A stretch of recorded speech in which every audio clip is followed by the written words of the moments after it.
Good morning, students. Our today's topic is what is literature? Literature की है, साहित्य की है. Literature is an aid to life. Literature की है एक life ਦੇ ਲਈ ਇੱਕ aid ਹੈ and it is a mirror of society. ਮਤਲਬ ਇਹ society ਨੂੰ ਇੱਕ ਸ਼ੀਸ਼ੇ ਦੀ ਤਰ੍ਹਾਂ ਆਪਾਂ ਜਦੋਂ ਮਤਲਬ ਲਿਟਰੇਚਰ ਪੜ੍ਹਦੇ ਹਾਂ ਤਾਂ ਆਪਾਂ ਦੇਖਦੇ ਹਾਂ ਵੀ ਕਿੰਨਾ ਕੁਝ ਹੁੰਦਾ ਹੈ ਜਿਹੜਾ ਮਤਲਬ ਆਪਾਂ ਸੋਸਾਇਟੀ ਵਿੱਚ ਵੀ ਦੇਖਦੇ ਹਾਂ. It's the ornament of life. It's different from history. History तो बिल्कुल अलग है. History is a dull narration of factors in a sequence. History की एक dull narration है. ਇਹ ਮਤਲਬ ਸਿਰਫ ਕਲੀ ਸੀਕੁਐਂਸ ਵਿੱਚ ਪ੍ਰੈਜ਼ੈਂਟ ਕੀਤੀ ਗਈ ਹੈ. Only history means his story, ਸਿਰਫ ਉਸਦੀ ਕਹਾਣੀ. But literature is what we have, ਆਪਾਂ ਕੀ ਹਾਂ, ਵਟ ਵੀ ਸੀ, ਆਪਾਂ ਕੀ ਦੇਖਦੇ ਹਾਂ, ਐਂਡ ਵਟ ਵੀ ਪਰਸੀਵ, ਆਪਾਂ ਕੀ ਚਾਹੁੰਦੇ ਹਾਂ. So that is called literature. What life is life through a needle of imagination. But literature की है but literature is life through needle of imagination.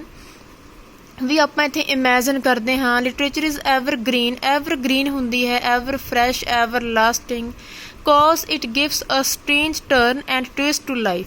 ਕਿਉਂਕਿ ਲਿਟਰੇਚਰ ਕੀ ਹੈ, ਇਟ ਮੀਨਸ ਵੀ ਤੁਸੀਂ ਦੇਖਿਆ ਹੋਊਗਾ ਵੀ ਜਿਹੜੇ ਆਪਾਂ ਬੁੱਕਸ ਪੜ੍ਹਦੇ ਹਾਂ ਸਭ ਤੋਂ ਜ਼ਿਆਦਾ ਨੌਲੇਜ ਆਪਾਂ ਸਿਰਫ ਬੁੱਕਸ ਹੀ ਦਿੰਦੀਆਂ ਹਨ, ਅਤੇ ਇੱਕ ਹਿਊਮਨ ਨੂੰ ਕੌਨਫੀਡੈਂਟ ਹੋਣ ਦੇ ਲਈ ਬੁੱਕਸ ਪੜ੍ਹਨੀਆਂ ਬਹੁਤ ਜ਼ਰੂਰੀ ਹਨ. ਸੋ ਲਿਟਰੇਚਰ ਵਿੱਚ ਕੀ ਹੁੰਦਾ ਹੈ, ਸੋ ਕਈ ਸਟੂਡੈਂਟਸ ਲੱਗਦਾ ਹੈ ਕਿ ਅਸੀਂ ਸਿਰਫ ਲਿਟਰੇਚਰ ਲਈ ਹੈ ਕਿਉਂਕਿ ਅਸੀਂ ਇੱਕ ਲੈਂਗੁਏਜ ਸਿੱਖਣੀ ਹੈ. But literature is not a language, it's an aid to life. ਵੀ ਆਪਾਂ ਲਰਨ ਕਿੱਥੋਂ ਤੱਕ ਕੀਤਾ, ਆਪਾਂ ਨੇ ਕੀ ਸਿੱਖ ਕੇ ਲਿਆ, ਉਸ ਨੂੰ ਲਿਟਰੇਚਰ ਆਖਦੇ ਹਨ. ਜੇ ਮਤਲਬ ਇੱਕ ਹਿਊਮਨ ਹੈ, ਮਤਲਬ ਵੀ ਉਹ ਐਜੂਕੇਟਡ ਨਹੀਂ ਹੈਗਾ, ਤਾਂ ਮਤਲਬ ਉਹਨੂੰ ਬੁੱਕਸ ਪੜ੍ਹਨਾ ਉਹਦੇ ਲਈ ਕੋਈ ਮਤਲਬ ਬਹੁਤ ਛੋਟੀ ਗੱਲ ਹੈ. ਕਲਾਸਿਸ ਕਰਨ ਨਾਲ ਆਪਾਂ ਐਜੂਕੇਟਡ ਨਹੀਂ ਹੁੰਦੇ ਹੈਗੇ. ਆਪਾਂ ਨੂੰ ਨੌਲੇਜ ਕਿੱਥੇ ਤੱਕ ਹੈ, ਆਪਣਾ ਇੱਕ ਬਿਹੇਵ ਕੀ ਹੈ, ਆਪਾਂ ਵੈਲ ਐਜੂਕੇਟਡ ਕਿਸ ਤਰੀਕੇ ਨਾਲ ਸ਼ੋਅ ਕਰਾਂਗੇ, ਕੋਜ਼ ਵੀ ਆਪਾਂ ਹਰ ਇੱਕ ਦੀ ਪ੍ਰੋਬਲਮ ਨੂੰ ਅੰਡਰਸਟੈਂਡ ਕਰਦੇ ਹਾਂ.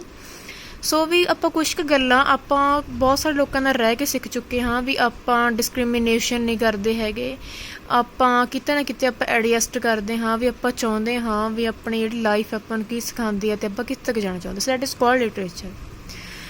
Cause it gives a strange turn and twist to life. It invites men and women who are sick of complexities of life to seek relief in the easy lap of literature. ਕਹਿੰਦੇ ਵੀ ਇਹ invite ਕਰਦੀ ਹੈ ਵੀ ਜਿਹੜੇ person ਕੀ ਨੇ ਕਾਫੀ complexity ਦੇ ਵਿੱਚ ਉਲਝ ਰਹੇ ਹਨ, ਉਹ ਰਿਲੀਫ ਚਾਹੁੰਦੇ ਨੇ, ਤਾਂ ਮਤਲਬ ਲਿਟਰੇਚਰ ਨੂੰ ਉਹ ਜੁਆਇਨ ਕਰਦੇ ਨੇ. And sack of lollipop of romance, beauty, wonder, enchantment, mirth and merriments. ਇਹਦੇ ਵਿੱਚ ਕੀ ਹੈਗਾ ਵੀ ਲਿਟਰੇਚਰ ਕੀ ਹੈ, ਆਪਾਂ ਨੂੰ ਖੁਸ਼ੀ ਦਿੰਦੀ ਹੈ. ਰੋਮਾਂਸ ਦੀ ਆਪਾਂ ਗੱਲ ਕਰਦੇ ਹਾਂ, ਰੋਮਾਂਸ ਹੁੰਦਾ ਵੀ ਜਿਹਨੂੰ ਦੇਖ ਕੇ ਆਪਾਂ ਖੁਸ਼ ਹੋਈਏ, ਆਪਣਾ ਮਨ ਰੋਮਾਂਚ ਨਾਲ ਭਰ ਜਾਏ, ਉਹਨੂੰ ਆਪਾਂ ਰੋਮਾਂਸ ਬੋਲਦੇ ਹਾਂ. Beauty, wonder, enchantment, mirth and merriment, it's very easy words and you can understand from your own dictionary, from your own thinking. Literature is a slice of life. Literature ਕੀ ਹੈ, ਇੱਕ ਲਾਈਫ ਨੂੰ as a slice ਮੰਨਦੇ ਹਾਂ. It's a part of life but all life is not part of literature. But ਵੀ ਜਿਹੜੀ ਸਾਰੀ ਜ਼ਿੰਦਗੀ ਹੈ ਉਹ ਲਿਟਰੇਚਰ ਦਾ ਪਾਰਟ ਨਹੀਂ ਹੈਗੀ, ਲਿਟਰੇਚਰ ਹੀ ਜ਼ਿੰਦਗੀ ਦਾ ਇੱਕ ਪਾਰਟ ਹੈ. In fact literature is a child of life. There is a living link between literature and life. Human life is full of ਸਟ੍ਰੈਸਸ.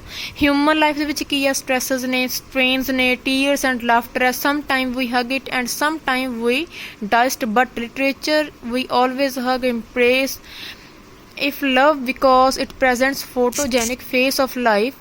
It's a sweet capsule which is filled with sweet bitter memories, experiences, recollections. ਕਹਿੰਦੇ ਜੇ ਹੁਣ ਆਪਾਂ ਇੱਕ ਗੱਲ ਕਰੀਏ ਵੀ what is love, what is literature, ਕਹਿੰਦੇ ਵੀ ਆਪਾਂ ਸੋਚਦੇ ਹਾਂ ਵੀ ਵਿੱਚ ਬਹੁਤ ਸਾਰੇ ਸਵੀਟ ਬਿਟਰ ਐਵੇਂ ਦੀਆਂ ਮੈਮਰੀਜ਼ ਨੇ, ਐਵੇਂ ਦੀਆਂ ਰਿਕੋਲੈਕਸ਼ਨਸ ਨੇ ਜਿਹਨਾਂ ਨੂੰ ਆਪਾਂ ਦੁਬਾਰਾ ਰੀਕੋਲੈਕਟ ਕਰਦੇ ਹਾਂ. Literature gives a varnished look and a painted appearance. ਮਤਲਬ ਇਹ ਆਲਰੇਡੀ ਇੱਕ ਪੇਂਟਡ ਅਪੀਅਰੈਂਸ ਆਪਣੇ ਅੱਗੇ ਪ੍ਰੈਜ਼ੈਂਟ ਕਰਦੀ ਹੈ.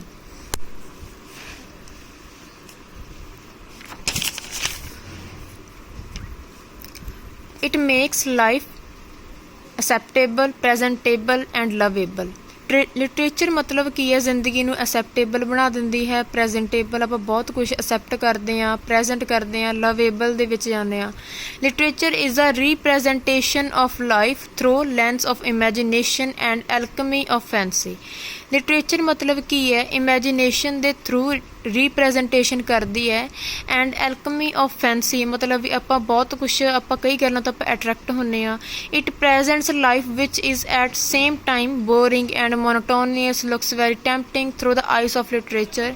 ਜੇ ਆਪਾਂ ਦੇਖੀਏ ਲਾਈਫ ਕੀ ਹੈ ਵੀ ਆਪਾਂ ਨੂੰ ਇੱਕ ਐਵੇਂ ਦੀ ਇੱਕ ਬੋਰਿੰਗ, ਕਈ ਵਾਰੀ ਮੋਨੋਟੋਨੀਅਸ ਹੁੰਦੇ ਹਾਂ, ਅਤੇ ਆਪਾਂ ਨੂੰ ਕਈ ਵਾਰੀ ਟੈਂਪਟਿੰਗ ਵੀ ਹੁੰਦਾ ਹੈ, ਅਤੇ ਆਪਾਂ ਸਾਰਾ ਕੁਛ ਲਿਟਰੇਚਰ ਦੇ ਥਰੂ ਦੇਖ ਸਕਦੇ ਹਾਂ। A writer takes fact from life and turns them into colors to give some added attraction to the sordid reality of life। ਕਹਿੰਦੇ ਵੀ ਇੱਕ ਰਾਈਟਰ ਹੈ, ਮਤਲਬ ਆਪਾਂ ਨੇ ਕੁਛ ਸਟੋਰੀ ਦੇਖ ਲਈ ਜਾਂ ਆਪਾਂ ਨੇ ਕੋਈ ਇੰਸੀਡੈਂਟ ਦੇਖ ਲਿਆ, ਮਤਲਬ ਫਿਰ ਆਪਾਂ ਨੂੰ ਰਾਈਟ ਕਰਦੇ ਹਾਂ, ਆਪਾਂ ਉਹਦੇ 'ਚ ਕੁਛ ਨਵੇਂ ਕਲਰ ਐਡ ਕਰਦੇ ਹਾਂ, ਆਪਾਂ ਉਹਦਾ ਇੱਕ ਨਵਾਂ ਮੋਰਲ ਵੀ ਐਡ ਕਰ ਸਕਦੇ ਹਾਂ। ਫਿਰ ਰਾਈਟਰ ਕੀ ਆ, ਉਹਨੂੰ ਸ਼ੋਅ ਕਰੂਗਾ ਵੀ that is called reality of life, ਵੀ ਇਹ ਸਾਰਾ ਕੁਛ ਕੀ ਸੀ, ਇੱਕ ਰਿਐਲਿਟੀ ਹੀ ਸੀਗੀ। A man of literature takes us away from the fever and fret. ਇੱਕ ਮੈਨ ਹੈ, ਮਤਲਬ ਉਹ ਸਾਰਾ ਕੁਛ ਈਜ਼ੀਲੀ ਹੀ ਲਊਗਾ। To the charmed magic casements to the song of skylark and nightingale, a man of literature takes us to evergreen valley where ladies and lasses play hides and seeks in love। ਇੱਕ literary person ਕੀ ਹੋਊਗਾ, ਉਹਨੂੰ ਲੱਗੂਗਾ ਵੀ ਸਾਰਾ ਕੁਝ it's a normal thing. The charmed magic casements to the song of skylark, ਮਤਲਬ ਹਮੇਸ਼ਾ ਉਹ ਇੱਕ ਸਿੰਗਿੰਗ ਕਰੂਗਾ। ਉਹਦੇ ਵਿੱਚ ਕੀ ਹੁੰਦਾ ਵੀ ਐਵਰਗ੍ਰੀਨ ਵੈਲੀਜ਼ ਨੇਗੀਆਂ, ਉਹਦੇ ਵਿੱਚ ਕੀ ਨੇ, ਲੈਟਸ ਨੇ, ਬੋਇਜ਼ ਗਰਲਸ ਕੀ ਨੇ, ਲੈਸਸ ਹੁੰਦਾ ਗਰਲਸ, ਲੈਟਸ ਹੁੰਦਾ ਬੋਏ, ਵੀ ਉਹ ਮਤਲਬ ਹਾਈਡਸ ਐਂਡ ਸੀਕ ਖੇਡ ਰਹੇ ਨੇ ਇਨ ਲਵ ਦੇ ਵਿੱਚ। Where there is no separation no woe, ਜਿੱਥੇ ਕੀ ਹੈ ਕੋਈ ਵੀ ਸੈਪਰੇਸ਼ਨ ਨਹੀਂ ਹੋ, ਕੋਈ ਵੋ ਨਹੀਂ ਹੋ।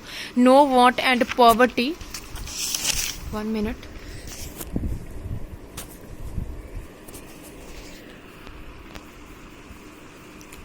No woe, no want and poverty, where there is internal spring, all that is literature। ਜਿੱਥੇ ਮਤਲਬ ਹਮੇਸ਼ਾ ਹੀ ਇੰਟਰਨਲ ਸਪਰਿੰਗ, ਜਿੱਥੇ ਮਤਲਬ ਹਮੇਸ਼ਾ ਹੀ ਬਸੰਤ ਰਹੇਗੀ, ਉੱਥੇ ਆਪਾਂ ਲਿਟਰੇਚਰ ਦੀ ਗੱਲ ਕਰਦੇ ਹਾਂ।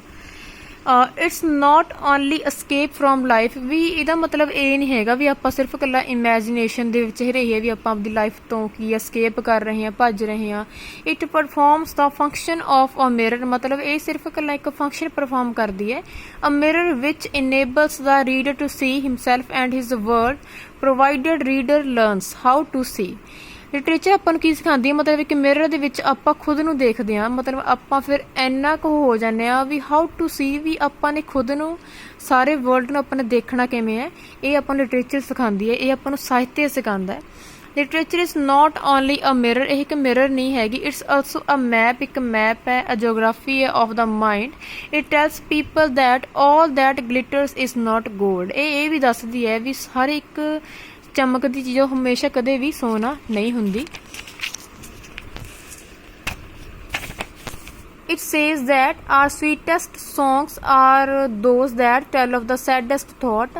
ਕਹਿੰਦੇ ਇਹ ਆਪਾਂ ਨੂੰ ਕਹਿੰਦੀ ਹੈ ਵੀ ਕਈ ਵਾਰੀ ਆਪਣੇ ਜਿਹੜੇ ਸਵੀਟ ਥਾਟ ਹੁੰਦੇ ਨੇ ਉਹ ਆਪਣੇ ਸੈਡ ਥਾਟ ਵੀ ਬਣ ਸਕਦੇ ਹਨ, ਹੋ ਸਕਦੇ ਹਨ, ਠੀਕ ਹੈ।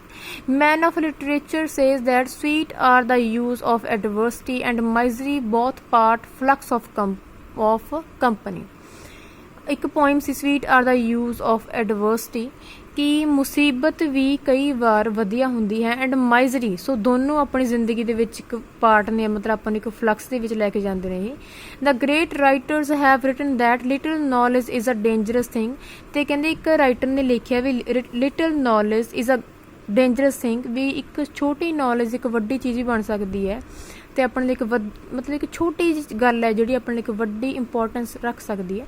Friends are plenty where the purse is full and literature calls this world vanity Fair, ਅਤੇ ਕਹਿੰਦੇ ਫਰੈਂਡਸ ਕੀ ਨੇ, ਐਕਸਟਰਾ ਰਹਿਣਗੇ ਜੇ ਆਪਣੇ ਪਰਸ ਦੇ, ਜੇ ਆਪਣਾ ਪਰਸ ਕੀ ਹੈ ਫੁੱਲ ਹੈ।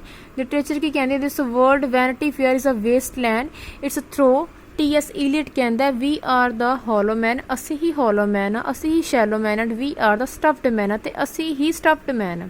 It means we are all everything. ਅਤੇ ਜਿਹੜਾ ਹੀ ਮਤਲਬ ਇਹ ਵਾਲਾ ਕੁਐਸਚਨ ਹੈਗਾ ਵੀ ਤੁਹਾਨੂੰ ਇਹ ਕੁਐਸਚਨ ਥੋੜ੍ਹਾ ਜਿਹਾ ਆਪਣਾ ਕੰਸਨਟ੍ਰੇਸ਼ਨ ਨਾਲ ਹੀ ਕਰਨਾ ਪਊਗਾ। So this is very in easy language and you can read this question in your own way and from your book, ਅਤੇ ਤੁਹਾਨੂੰ ਸਵਰਨ ਦੀ ਬੁੱਕ ਹੀ ਲੈਣੀ ਚਾਹੀਦੀ ਹੈ। I think it's better for all of us. So thanks, have a nice day.